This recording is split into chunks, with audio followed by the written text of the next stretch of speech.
Қайырлы күн ұстаздар, өздеріңізбен әдеттегідей Сандуғаш Қадырғалиевна. Бүгін сіздерге мұғалімдердің арасында қазірде трендке еніп жатырған кері байланыс бағдаршам әдісінің онлайн тақтада жасалу әдісін көрсететін боламын.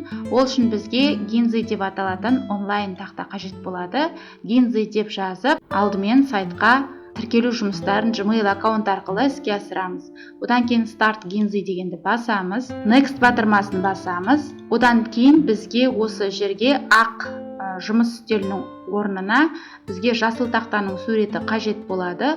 Сол үшін мына жерде төменгі жақта көптеген құрал саймандар орналасқан. Сол қатардан YouTube-тың белгісі бар Add Media деген батырманы басып, Blackboard деп жазсақ жасыл түсті тақта шығады. Осы жерден бір тақтаның суретін таңдаймыз. Одан кейін осы X батырмасын жауып тастаймыз. Сосын тақтаны осы жерге өлшемімізге қарай орналастырып аламыз. Төменгі бөлікте құралдар бар, яғни мына жерде Draw, яғни ол бізде жазуға арналған құрал, өшіргіш құралы бар, текст деген жазуға арналған, сонымен қатар түрлі пішіндер бар осы жерде қолдануға тиісті.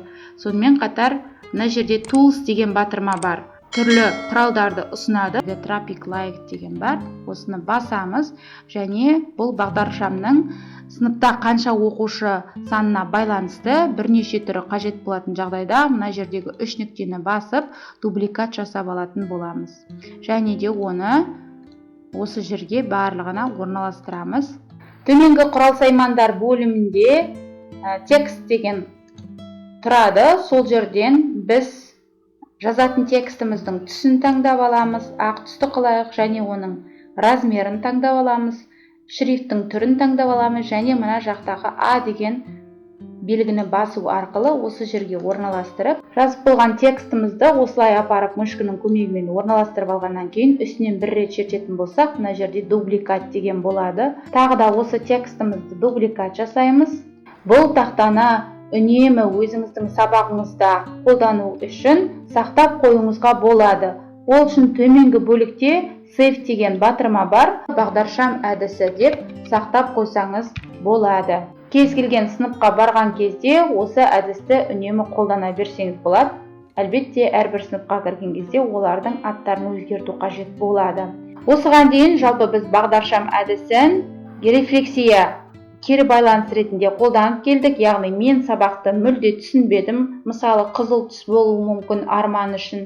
Мен сабақты жартылай түсіндім. Айман үшін сары түс болуы мүмкін.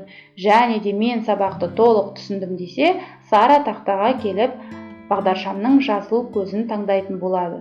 Осылайша сыныптағы оқушылардың жаңа сабақты қаншалықты меңгергендігін осы әдіс арқылы анықтауымызға болады. Гинзи тақтасының басқа да мүмкіндіктерін келесі видео шығарылымда көрсететін боламын. Сонымен бүгінгі видео пайдалы болды деп ойлаймын. Лүпіл қойып басқа да әріптестерге бөлісе жүріңіздер. Кәделеріңізге жарасын.